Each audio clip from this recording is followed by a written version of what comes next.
ओम नमः शिवाय। जय श्री महाकाल। दोस्तों, फरवरी 2026 में महाशिवरात्रि कब मनाई जाएगी? भोलेनाथ के दीवानों के लिए ये सबसे खास रात होती है, लेकिन डेट को लेकर अक्सर कन्फ्यूजन हो जाता है और इस बार भी कुछ ऐसा है। और आपने गौर किया होगा कि कुछ समय से हिंदू तिथियों और अंग्रेजी तिथियों में ये थोड़ा सा विरोधाभास देखने को मिलता है, क्योंकि हमारे जो त्यौहार हैं, व्रत हैं, वो अंग्रेजी तिथि के हिसाब से नहीं चलते हैं। तो चलिए इस बार साफ साफ समझ लेते हैं कि 15 फरवरी को व्रत रखें या 16 को, और महिलाएं कब व्रत रखेंगी, पारण कब करेंगी, और साथ ही 4 प्रहर की पूजा का समय, विधि और कुछ सरल टिप्स भी हम इस वीडियो में बताएंगे। तो पंचांग के अनुसार महाशिवरात्रि फाल्गुन मास के कृष्ण पक्ष की चतुर्दशी तिथि पर आती है। साल 2026 में यह तिथि 15 फरवरी यानी रविवार को शाम करीब 5:04 से शुरू होकर 16 फरवरी सोमवार को शाम करीब 5:34 तक रहेगी। चूँकि महाशिवरात्रि की मुख्य पूजा और जागरण रात में होता है, इसलिए 15 फरवरी 2026 को ही महाशिवरात्रि मनाना सबसे उचित और शास्त्र सम्मत माना जाता है। व्रत रखना, रात्रि जागरण और निशिता काल की पूजा इसी दिन की रात में होगी। कई जगहों पर 16 फरवरी को भी मनाया जाएगा, लेकिन रात्रि पूजा के कारण 15 तारीख ही मुख्य तारीख है। तो महिलाओं के लिए व्रत अब हम बात कर लें कि महिलाएं भी 15 फरवरी को ही व्रत रखेंगी। सुबह स्नान के बाद व्रत शुरू करें और रात भर जागरण करें। व्रत का पारण अगले दिन यानी 16 फरवरी को सूर्योदय के बाद सुबह 7 बजे के आसपास से दोपहर तक आप करें, और पारण के लिए फल फूल, दूध या हल्का भोजन जरूर लें। तो 4 प्रहर की पूजा का समय अब बात कर लेते हैं। तो लगभग दिल्ली और इंदौर के आसपास के जो इलाके हैं, उनके लिए थोड़ा लोकल अंतर हो सकता है।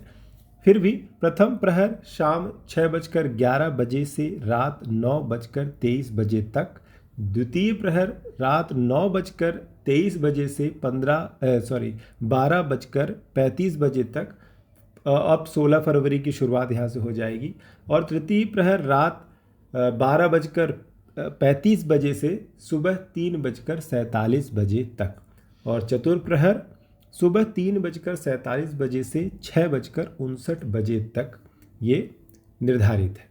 और सबसे महत्वपूर्ण निशिता काल यानी मध्य रात्रि की पूजा रात 12:09 से 1:01 तक, 16 फरवरी की रात को मतलब।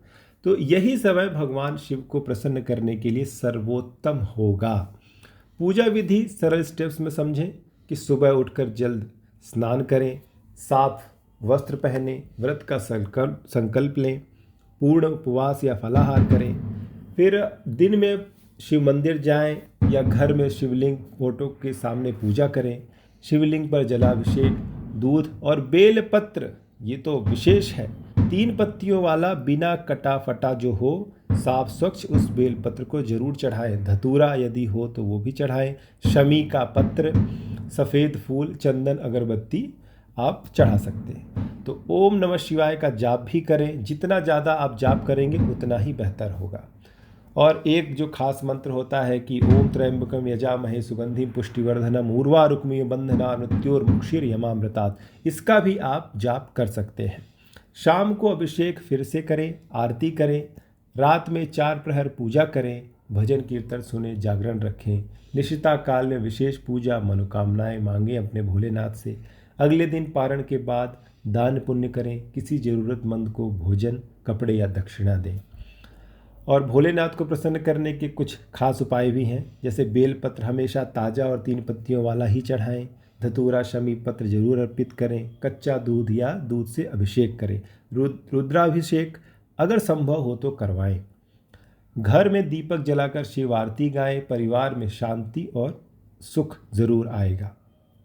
महाशिवरात्रि का के दिन सिर्फ व्रत का ये दिन नहीं है, बल्कि आत्म जागरण, नकारात्मकता से मुक्ति का ये अवसर है आपके लिए।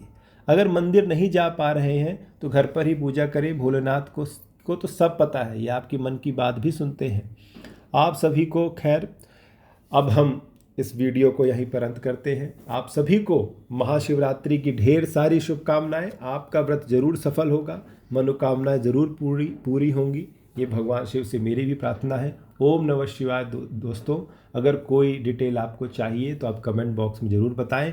जय भोलेनाथ। इसी तरह मैं अपनी वाणी को समाप्त करता हूं। अगर आपको ये इन्फॉर्मेशन अच्छी लगी हो तो इसे ज़रूर सब्सक्राइब करें इस चैनल को। ऐसी इन्फॉर्मेशन के लिए, अपडेट के लिए यहाँ पर हम आपको प्रोवाइड कराएंगे। जय भोलेनाथ, जय महाकाल।